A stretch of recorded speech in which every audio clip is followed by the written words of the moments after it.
Hello everyone, and thank you for tuning into the North Main Minute. I'm Joshua Doby. Happy New Year. We crossed over the holiday season. We're now into 2025, ready or not, which, by the way, sidebar, somebody just brought to my attention, which was a little bit disturbing to me, that we're 25 years beyond the year 2000, which I know is math. That's actually what has occurred.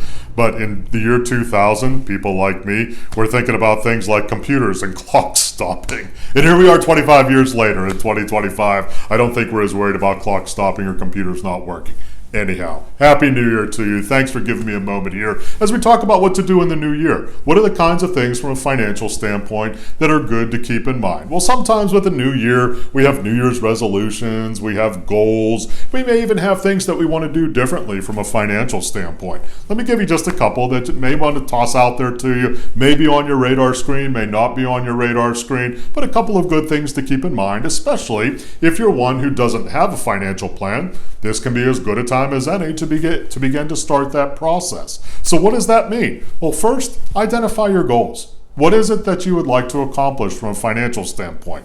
I like to break them down in terms of short term, intermediate term, and long term. There's some flexibility in how you define those three things, but I like to break them down in terms of, okay, what would I like to achieve here over the course of maybe the next several months to a year, maybe over the course of the next 1 to 3 years, and how about longer than 3 years from a longer term standpoint, the things that I'd like to accomplish. Understanding that there are some we're going to be able to hit, and there are some that we're going to miss. Life moves and ebb and flows, and we know that. But getting those targets out there can be a prudent part of beginning that planning process. Second big thing to keep in mind from a financial standpoint as we get into the new year.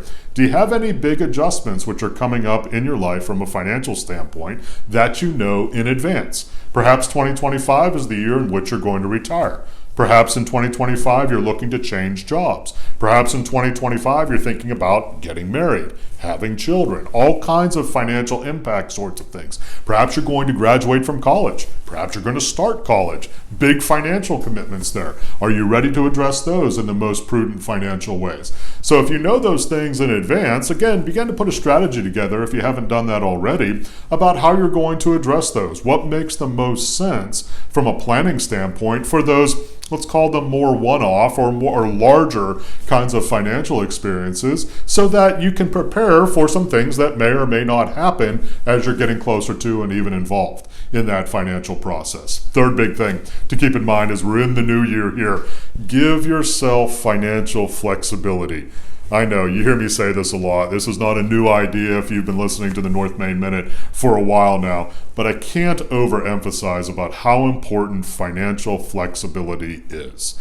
And the reason for that is, just as I mentioned a few moments ago, life does not run in a straight line, even though we in the financial markets tend to think that way, but life does not run in a straight line. There are peaks and there are valleys, and there's a whole lot of time in between. And we don't know often when that's going to shift and to adjust. So you want to make sure that you have enough financial flexibility, i.e. cash flow, emergency savings, a backup plan, if you will, if things don't continue to move in the ways that you anticipate. This can come from an unexpected job loss or maybe a forced early retirement. It can come from the death of a loved one. It can come from some other kind of unforeseen financial circumstance, perhaps at the house, perhaps your car needs significant repairs. When you're in a space of financial flexibility and you prepare for those things in advance, it reduces, doesn't eliminate, but it reduces some of the stress of that time. And that's very, very important, especially when you have opportunity to prepare for that in advance. If you'd like to reach out to us at North Main Financial Group, talk about the new year,